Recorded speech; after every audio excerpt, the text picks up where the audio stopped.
Broadcast is an alternative video game program. Viewers should prepare themselves for games-related jokes, nonsense and general hijinks.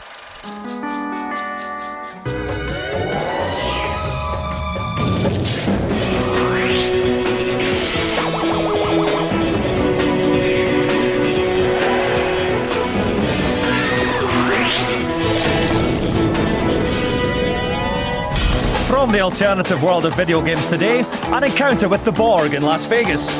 Can Beyond Good and Evil really better Zelda? The making of an old school classic, and gorgeous Michelle Marsh takes her dance challenge.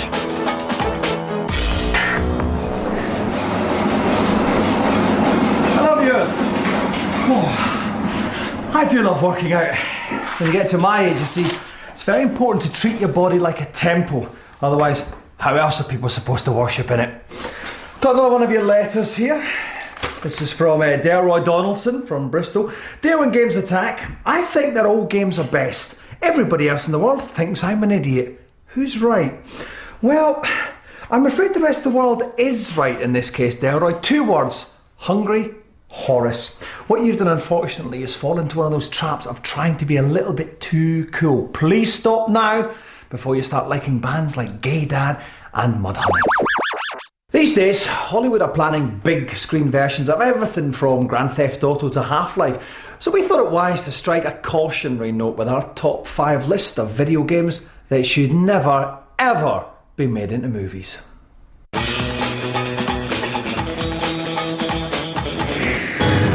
At number 5, Pokemon Snap. This N64 game involves the player taking an utterly pointless quest to photograph Pokemon. There's no adrenaline-pumping car chases here. Instead, you trundle along on a buggy at around 5 miles an hour. Make no mistake, Pokemon the movie would be pish. I mean, as for a finale full of explosions, nudity and special effects, I'm afraid the closest thing to a climax here involves having your pitiful snaps judged by a freaky-mouthed pervert in a shed. Welcome back. At number 4, we have Microsoft's Flight Simulator series. No doubt the press release would describe a movie based on this as a fascinating journey of discovery set in the thrilling world of aviation. The rest of us would call it an excruciating long-haul baby-screaming jam-packed flight to nowhere. Film buffs amongst you might recall that Andy Warhol once made a 21-hour film consisting entirely of the same shot of the Empire State Building. So maybe there's hope yet for Flight Simulator, the movie. Jerry Bruckheimer is probably pitching it right now. Join us later for numbers 3 and 2. Get in! Ah! Oh. Hey, they say that healthy body, healthy mind. We know that's not true. Let me tell you a secret. I've only got 0.04% body fat, and I still find it hilarious when old people fall over in the street. Some more secrets revealed in today's Behind the Game.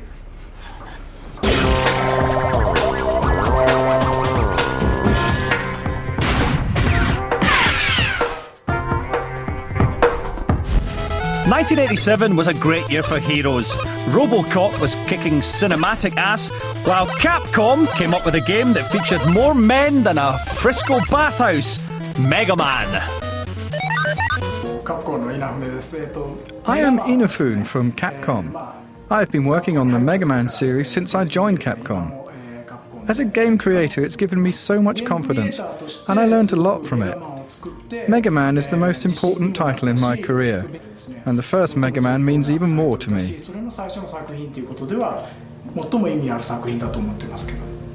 Aww. Originally entitled Rockman in Japan, Capcom set out to make Mega Man a superhero who was a little different from the norm. We wanted to make an action game in which you take weapons from your enemies and become stronger. Back then, normal action games were about killing the enemies, not gaining something. But in this game, by using your enemy's weapons, you kill more of them. This was the original concept, and it still is. I bet you had lots of ideas and designs you wanted to put in. We had so many ideas and designs that we wanted to put in, but the small capacity didn't allow us to. So we ended up putting just about half of what we had created for it. It was very frustrating. To all game creators, the first game always means the most, and I was lucky to have Mega Man as my first game. It's still loved by people, and Mega Man is the game that I love the most, and I'll never get bored of creating the sequels. It might not be cleverly made, but it's made with passion. That passion is yet to cool over numerous sequels and a merchandise avalanche. As the creator of one of Japan's gaming icons then, surely Inafune-san is loaded. Personally, Mega Man didn't make me rich at all. I think the game has sold well and contributed so much, but somehow it hasn't made me wealthy yet. I'd like to think that day is still to come.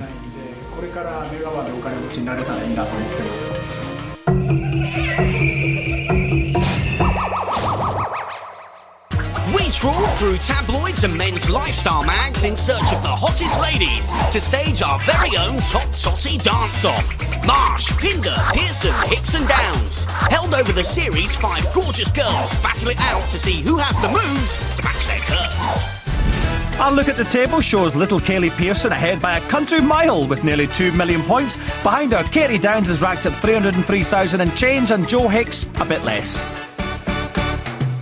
Yes, it is all mine and it's all bought and paid for. Well, as you can see from the shirt, it means it's time for me to get my freak on with another lovely lady who's got an economical attitude to her clothing, shall we say. It's pastry stalwart Michelle Marsh. Welcome to the show. Thank you, how are you? Oh, I mean, the handshake, just the handshake. It's a start, you know. You got a boyfriend? I have, yes. What's he like in 3 words? Scottish, bald and sexy. Oh, that's like I've got 3 cherries in a fruit machine there. Fantastic. No, that's only about 10 pence. I really want 3 crowns or something. Oh, that's all right. So what do you think it is about bald Scottish men that drives women wild? I think it was his accent that did it for me. He's very sexy, a very good turn on, very good indeed. Yeah, I know. I mean, I realise that from a very early age. I'm actually Cockney in real life. I just... Just put it on. Yeah, exactly. I mean, perhaps I studied under Ross Abbott and I got the Scottish accent from him. Now, the poet Philip Larkin had this theory that the only real class system in the world isn't about money or social standing. There's 2 groups of people. There's attractive, beautiful people and there's ugly people. You are obviously in the former camp. Would you agree that's the way the world is divided? Beautiful people and mingers? No, not at all. Really? I think beauty's from within, yeah, definitely. But then again, only ugly people say that as well. Well, exactly, that's true. Now, I noticed that you're wearing flip-flops. Yes. Now, I have to say that the Little Dance Stage Megamix game, flip-flops not the best footwear. I know, I've been told I'm going to go barefoot. I'm going to get ready for it. That's good, because obviously if you wear flip-flops, you can get a little bit of chafing. You might even pick up a verruca. And if I wonder, do you know what, in your line of work, if you pick up a verruca, is it like swimming? Do you have to wear one of those blue socks? When you, just in case, if you're all walking on the same floor. Oh my God. Yeah, Yeah, we have to wear special kind of things, not for flip-flop kind of things. Right. Other things. Fantastic. I'll be finding out exactly what those things are a little bit later on in the show, and we will catch up and find out how Michelle does when she gets dancing. Before that, let's catch up with the 3 and 2 spots of our top 5 list of games that should never ever be made into movies. At number 3, it's Harvest Moon, A Wonderful Life. The struggle of the common farmer hasn't been truly represented on film, and as far as we're concerned, the GameCube's Harvest Moon is unlikely to change that. There are a number of reasons why this game should never ever make it to the screen. The leading stars are a small boy and a host of dependent and vulnerable farmyard animals, while the intense heart-stopping action comes from watching a small plant sprout and grow. The supporting characters are toothless simpletons with as much depth as Jade Goody. But the bottom line is this: watching someone massaging a cow's udders for all it's worth is not going to play well at a family-orientated multiplex. At number 2, it's Tetris. Now this would be just plain bizarre. What would the story be? A loving romance about the emotional connection between one block and another? A historical war epic following the dramatic battles fought between the right angles and the straight lines? Or a disaster film in which gigantic Russian blocks plummet from the heavens and smash the world's cities? Unless, of course, a ragtag bunch of heroes can arrange them into straight lines in time. The fact is that Tetris is ideally suited to long hours on the toilet, and that's it. But at least the soundtrack would be alright. The game nestling guiltily in the number 1 slot will be revealed in the second part.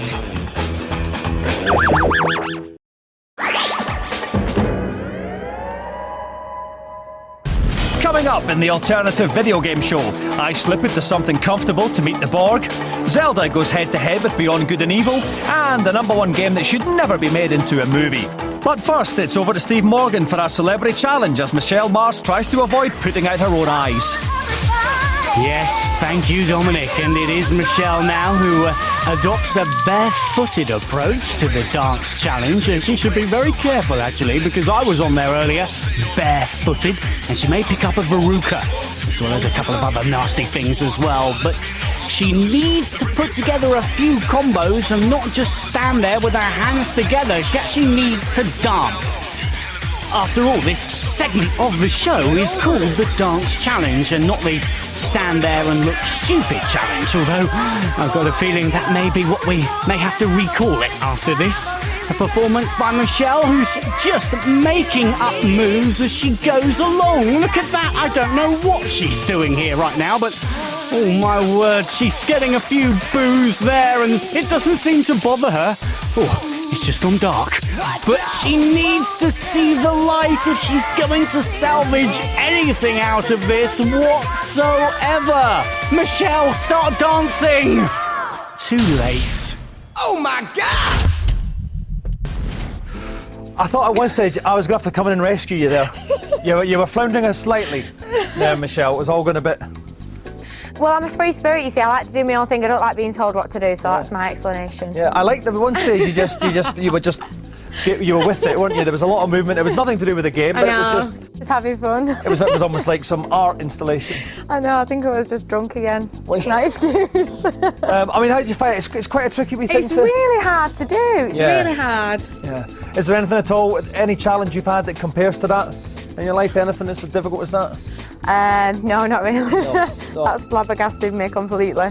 Well, the score you got was 292,385. No way. Yeah, see, that sounds pretty good, doesn't it?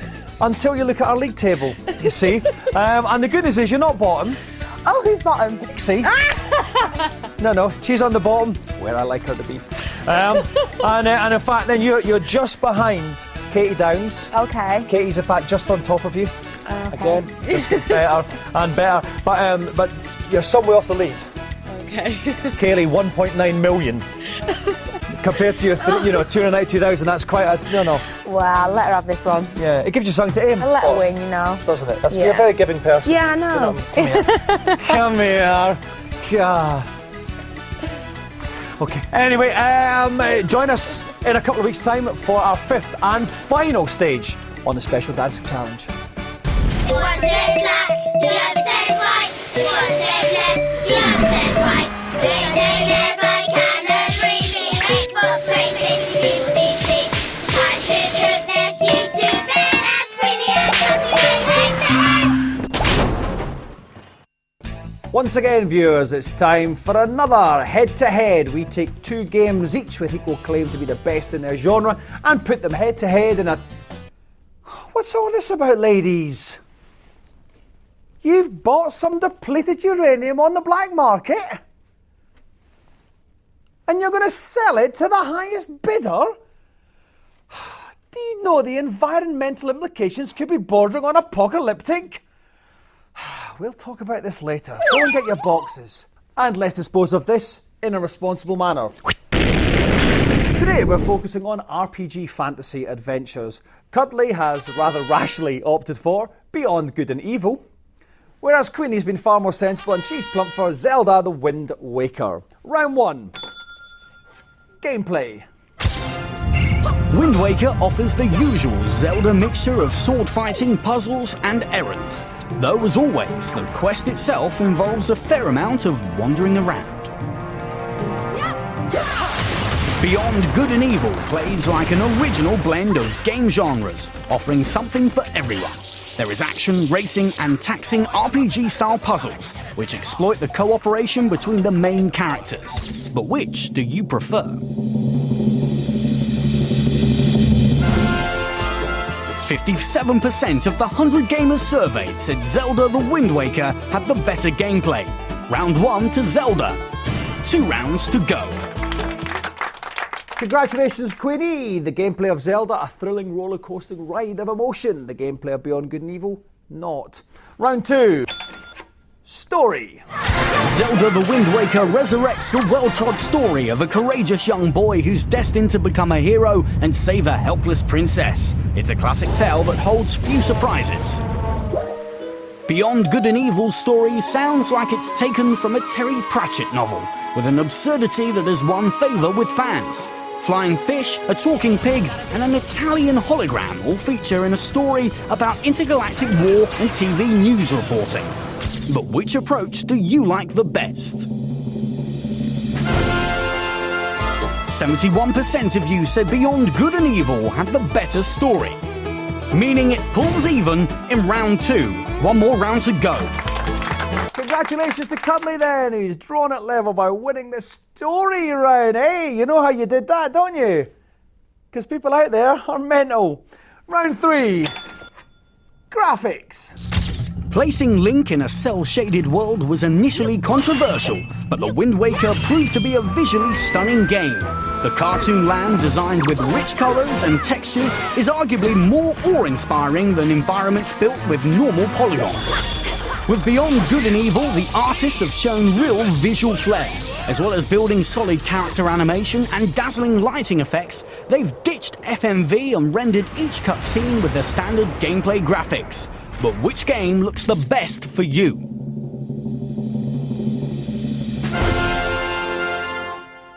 %62% of those surveyed thought Zelda the Wind Waker had better graphics. Round 3 to Zelda. And Zelda the Wind Waker is our winner, 2 rounds to 1. And congratulations, Queenie! Tonking it with Zelda there. I know, commiserations to you, Cuddly. But the fact is, Beyond Good and Evil is a rubbish game. You didn't stand much of a chance. So because of that, we're not going to give you a forfeit this week. No, we're not. All I'm going to say is, just go and have a little check on the levels of that uranium there. No, your biohazard suit had to be dry cleaned. Yeah, no, it did. Seriously, it's fine. On you go. You don't need it. You're okay. Just looking at it. There you go. Just go and just have a little look. Have a little look. Okay. Join us next time for another head-to-head. Time now for our number 1 game that should never ever be made into a movie. First, a recap. At number 5, Pokemon Pish. At number 4, the ever so slightly dull Microsoft Flight Simulator the movie. Number 3, Animal Farm Antics. No, not that one. In Harvest Moon, A Wonderful Life. At number 2, the cinematic spectacle of falling blocks in Tetris. But the number 1 example of a game that should never be made into a movie... Enter the Matrix. It's hard to imagine how appalling a movie based on Enter the Matrix would be. Picture endless fight scenes, each one gorging on naff slow motion. Imagine characters called Ghost, Naomi and Morpheus, who are sad enough to wear sunglasses whatever the weather. And imagine, gentle viewers, if you will, actors so wooden that you're expecting a small army of Central European lumberjacks to emerge over the horizon and cut them down for timber. Damn it, Naomi, what are you doing? Actually, I have to confess, unlike the production team, I like the sequels, but I'll say anything for a gag. America is still a country of dreams. Why, even today, a penniless immigrant can turn up on the shores with nothing but hope in his pocket, and within a week he'll be a millionaire. Likewise, a plucky presenter can turn up at the airport with nothing but a vague desire to dress up and act silly, and within a week, he'll have a feature.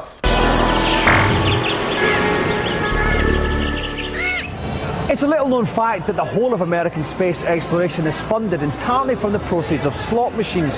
This is why it seems right that Vegas should be host to the Star Trek experience, including the brand new 4D Borg Invasion attraction. The only problem is just now, I'm a little bit underdressed for it.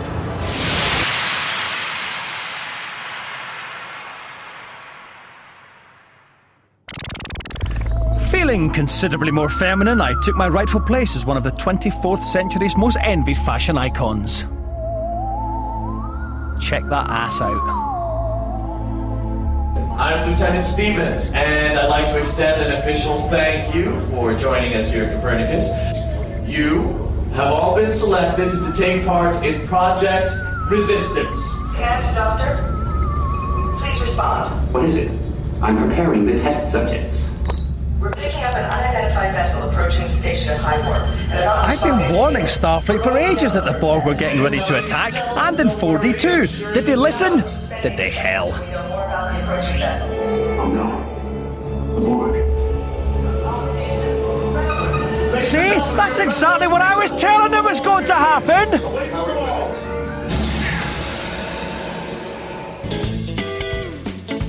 Borg Invasion 4D complements the already superb Klingon encounter attraction at the Hilton. As before, it's a surprisingly effective blend of live action and high-tech cinema. As usual, the Borg Queen is played by actress and MILF Alice Krieger, who appears to be delightfully barking. She will be right there, talking to each individual member of the audience, preparing them for assimilation.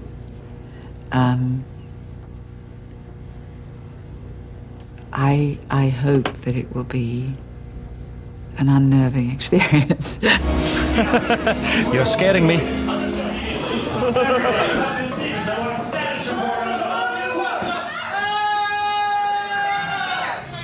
Once the main live-action part of the attraction is over, the audience settles down to a giant screen 3D movie with a few added surprises. The added element of the interactive chairs that the audience sits in, which will sort of, I think, surprise and shock them in ways that they haven't been engaged before. Yeah, like being sprayed in the face with what I can only assume and hope is Borg juice.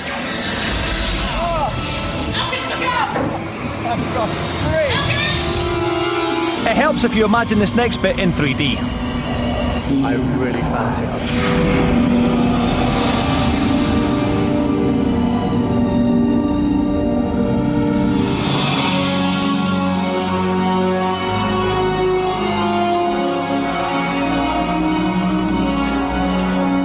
It's easy to laugh at Trekkies, I frequently do, but having been to loads of these things over the years, I have to say that the Star Trek experience is the best thing you can do in Vegas with your trousers off.